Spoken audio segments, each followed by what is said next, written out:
Bismillahirrahmanirrahim students. Assalamu alaikum students. Hope everyone is fine at home. Students, today we're going to start the tidbits information and do you know of chapter number 10. This is basically the output of physics. Like if something is happening, then why it is happening, what is the reason behind it. Fine. तो कुछ भी हो रहा है उसके पीछे reason है क्या. Like apple is dropping, why the apple is dropping. Fine. और उसके अलावा if क्योंकि हम चैप्टर पढ़ रहे हैं waves और simple harmonic motion का, if something is in motion then why it is in motion, और उस मोशन से क्या क्या प्रोड्यूस हो रहा है, क्या क्या इफेक्ट्स आ रहे हैं. तो ये जो चीजें होती हैं, these are basically the very much interesting and very much important things of the physics.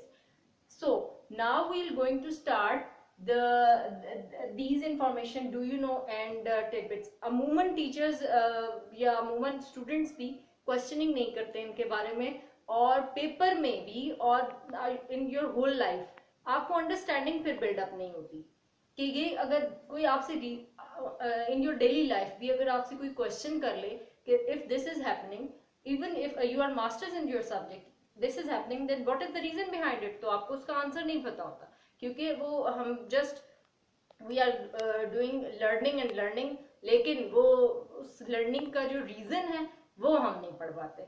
So today we are going to start this topic और फिर हम चीजों को पढ़ेंगे और व्हाई दिस इज हैपनिंग. कुछ इन्फॉर्मेशन मिलेंगी. इन्फॉर्मेशन तो इन्फॉर्मेशन होती है, लाइक के the ear drum is vibrating this much time per second, तो वो तो जस्ट इन्फॉर्मेशन होगी. लेकिन कुछ चीजें होंगी जो कि क्वेश्चन राइज होगा उसमें रीजन होगी. We will study that and we will answer it with some physical mathematical relationships.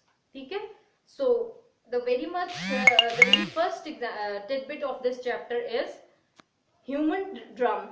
Human drum, you know about it. If you are the student of biology, yeah, even before these grades you have studied about the human drum, human eardrum. This human eardrum oscillate or vibrate how much times, how much, to 20,000 times per second. Like your eardrum vibrates, your eardrum vibrates how much times, इतने times पर second वो vibrate करता है.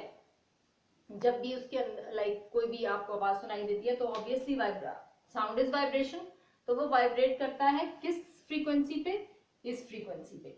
So this is basically the frequency of your ear drum. तो ये MCQs point of view से very much important है, जो कि आपके पेपर का एक अच्छा खासा जो है वो उसकी परसेंटेज है एमसीक्यूज की. So then we'll go to the at what displacement. You have to answer that at what displacement when the object is doing or is undergoes simple harmonic motion. जब भी कोई object simple harmonic motion produce करता है तो कौन सी displacement पे उसकी kinetic और पोटेंशियल एनर्जी सेम होगी. Question is that. समझ आया? At what is the displacement of an object in simple harmonic motion when the kinetic energy and potential energies are equal. बहुत दोनों एग्जांपल्स, इनफैक्ट तीनों examples, जो simple pendulum थी, spring mass system था, ball and bowl था, उन तीनों में मैंने आपको बताया था कि फॉर एग्जांपल ले लेते हम मास स्प्रिंग सिस्टम की, very first topic of the chapter. उसमें क्या था, सिंपल हार्मोनिक मोशन में मैंने आपको बताया था कि जो है एट मीन पोजीशन जब आपकी कोई डिस्प्लेसमेंट नहीं है, कोई डिस्टेंस नहीं ट्रेवल करते, कोई हाइट नहीं ट्रेवल करते, तो वहां पर आपकी all in all energy is potential energy यहाँ पे. ठीक है. और काइनेटिक एनर्जी वाज 0. और at extreme, both the extremes, either it is forward और बैकवर्ड. ठीक है. तो दोनों एक्सट्रीम्स पे आपकी potential energy will be maximum क्योंकि डिस्टेंस कवर किया है, और kinetic energy will be minimum at that point. Fine. So अब ये तो दो सिचुएशन हम पहले पढ़ चुके। अब वो कह रहे हैं कि कौन सा क्वेश्चन इज दैट कि कौन सा पॉइंट होगा जहां पर potential energy is equals to kinetic energy. ठीक है, वो डायरेक्ट मैं आप उसको उसका आंसर दे देती हूँ, बिकॉज उसका जो रिलेशन है वो that is in first year. तो वो इंशाल्लाह जब हम फर्स्ट ईयर के टॉपिक्स स्टार्ट करेंगे तो विल प्रूव इट देयर। ठीक है, तो अभी आपके लेवल के लिए for grade 10th level it is more than enough कि हम इसका रिलेशन ही लिख दें। तो for example we are considering that let x be amplitude of the object undergo simple harmonic motion। ठीक है, कंसिडर हमने किया कि let x be the amplitude of the object which undergoes the simple harmonic motion। जो हमारा है object वहां वो यहाँ पर ब्लॉक ले रहे थे हम मास स्प्रिंग सिस्टम में। तो ये मैक्सिमम एम्पलीट्यूड की डेफिनेशन में आपको बता चुकी थी कि maximum distance from mean position to extreme. ठीक है, तो ये डिस्टेंस है मैक्सिमम। ठीक है, और ये क्या है हम ले रहे हैं, दिस इज x। ठीक है, तो पोटेंशियल एनर्जी और काइनेटिक एनर्जी इक्वल होंगी when potential energy and kinetic energy will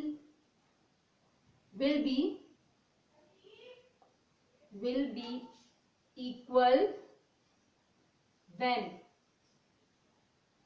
आपका जो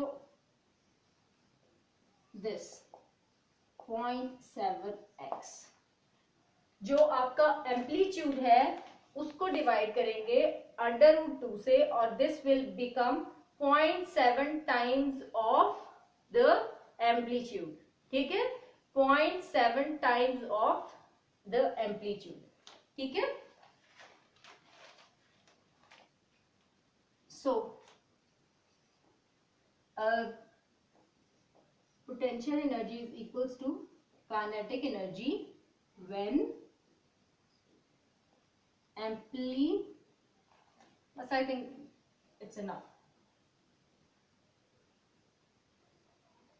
Like this is the relation जब आपका maximum kinetic energy will be equals to the potential energy.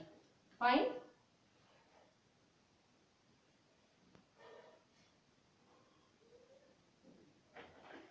Now next,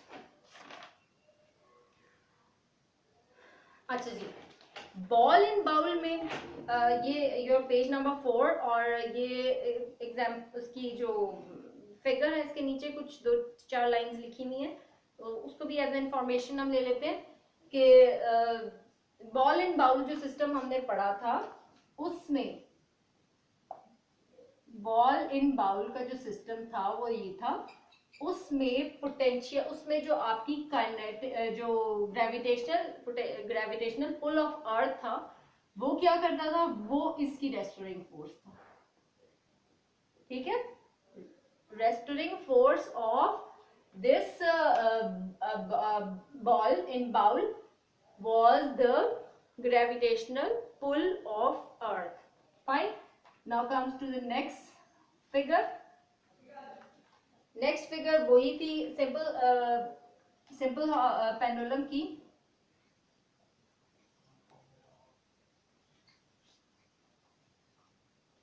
simple pendulum में जो आपका restoring factor था, restoring force का जो फैक्टर था वो क्या था, restoring force was equals to mg sin of theta। ठीक है, that was the information. Then comes to the this is also an information that Christian Huygens invented the pendulum clock in 1656। he was inspired by the work of Galileo। ठीक है, सबसे पहली जो उसने invent की थी क्लॉक, वो कब की थी? 1656 में। ठीक है जी। Now comes to the next. अच्छा जी, now this is very much important thing कि longitudinal waves, why question arises, why longitudinal waves move faster than the transfer waves। तो लिखेंगे हम longitudinal waves moves faster than transfer waves। why it happened? ये इसलिए होता है because कि जो आपका रेस्टोरिंग फोर्स होती है,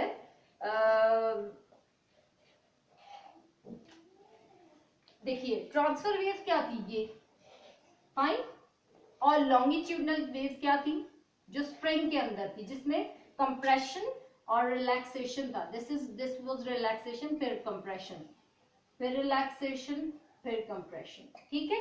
अच्छा, ये वेव्स क्यों कम फास्ट होती हैं एज कंपेयर टू देम? ठीक है, they are more faster to the transfer wave. तो ये ऐसा होता क्यों है? ऐसा होता इसलिए क्योंकि molecules have to travel like this, ऊपर भी जाना है नीचे भी आना है, लेकिन यहाँ मॉलिक्यूल्स ने सिर्फ इसी तरह ट्रेवल करना है। फाइन। अब इसमें जो रेस्टोरिंग फोर्स है वो आपकी ज्यादा जो है वो यूज हो जाती है। रेस्टोरिंग फोर्स का क्या मकसद है? टू पुल और push the particles towards the mean position. ठीक है, मतलब ये मीन पोजीशन है तो इसको इधर वापस लाने के लिए या आगे को पुश करने के लिए जो फोर्स होती है, यूज होती है, वो रेस्टोरिंग फोर्स होती है। जो इसमें यूज होगी वो बहुत ज्यादा रेस्टोरिंग फोर्स होगी as compare to this longitudinal force, longitudinal waves। so longitudinal waves में कम restoring force यूज होती है particles में, so that is why the transfer waves travel with less speed as compared to the these longitudinal waves। okay, then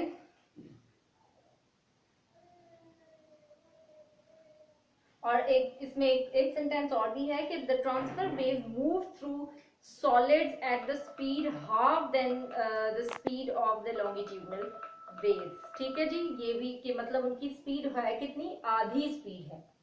ठीक है जी। Then we have to move to the next page.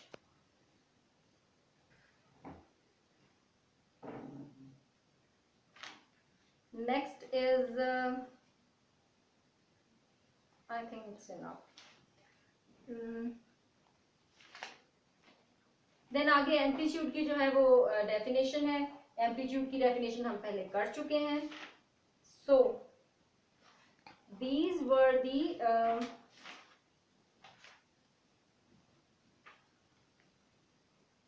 अच्छा जी, then quick quiz का एक question है, what do you understand, what do the dark and bright fringes on the screen of ripple tank?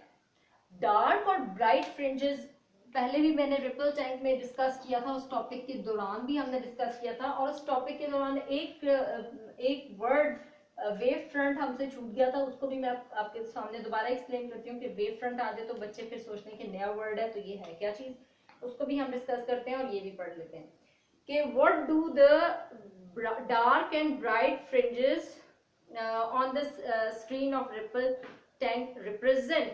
Dark और bright fringes, ऐसे था triple tank, उसके नीचे ये डार्क और ब्राइट, डार्क और bright, this is dark then bright, dark bright, dark bright, इसका pattern आपकी बुक में मौजूद है, you can watch it from there.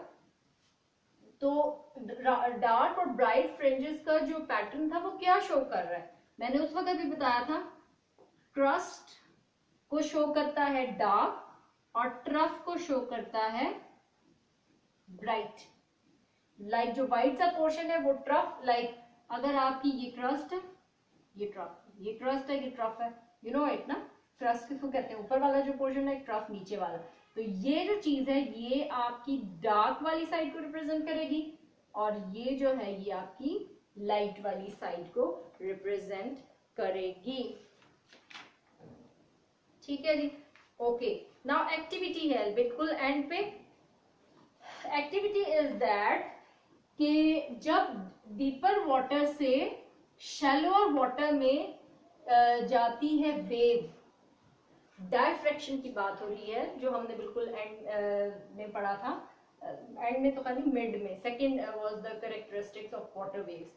तो क्या था कि जब आपकी ये वेव ट्रैवल कर रही है और ये दूसरा कोई मीडियम है उसके अंदर इसने ट्रैवल करना है, तो जो है वो क्या करता था कि उससे अपनी जो मीडियम है उससे जो है वो सीधा जाने के बजाय वो डायफ्रैक्ट कर जाता है, मतलब वो टिल्ट हो जाता है, मतलब वो डिफ्लेक्ट हो जाता है।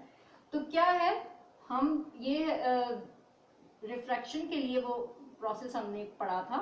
उसके बाद अब ये कह रहे क्वेश्चन इज दैट कि जब डीपर वाटर से शैलोअर वाटर में जो वेव जाती है तो फिर उसके ऊपर उस वेव पे क्या इफेक्ट होता है। ठीक है, एक तो डीपर वाटर में पहले भी हमने पढ़ा कि वेलोसिटी जो है वो स्मॉलर होती है, मतलब as compare to the shallower water, deeper water में एनर्जी वेलोसिटी लो हो जाती है। ठीक है, जब वेलोसिटी लो हो जाती है तो वेवलेंथ इंक्रीज हो जाती है। इस रिलेशन से v is equals to F lambda. ठीक है, डीपर वाटर में आपकी जो वेवलेंथ है वो ज्यादा है और वेलोसिटी कम है। जब वो शैलो वाटर में ये वेव ट्रेवल करेगी तो ये डिफ्लेक्ट हो जाएगी अपनी ओरिजिनल डायरेक्शन से। ठीक है, क्योंकि फिर वो रिफ्रैक्शन का जो है वो फिनोमेना ओबे करेगी। ठीक है, तो जब ये इस तरफ मूव करेगी तो फिर क्या होगा, फिर ये होगा कि अब वेलोसिटी ने करना है इंक्रीज, क्योंकि शैलोअर वाटर में चला गया, कम पानी है, आराम से जो है वेव्स ट्रेवल करेंगी। ज्यादा पानी है, ज्यादा मॉलिक्यूल्स है, तो ज्यादा ऑपोजिशन ऑफर होती है, वेलोसिटी कम हो जाती है। जब शैलोअर वाटर में जाएगी तो वेलोसिटी ज्यादा हो जाएगी और वेवलेंथ हो जाएगी कम। Fine, that was the information जो कि रिपीटेड, मेरा ख्याल से उन्हीं आपके जो टॉपिक्स हमने डिस्कस किए थे उन्हीं के अंदर से जो है वो इंफॉर्मेशन या रीजनल क्वेश्चंस ये बना के साइड में जो है वो प्रिंट कर देते हैं। सो I think, hope you understand it all. If you have some queries or questions about it, you can ask me in comments, or we will do inshallah the conceptual question, review questions and numericals in our next upcoming lectures. You have to subscribe my channel, dear friends, and you have to share my video as well. Thank you very much.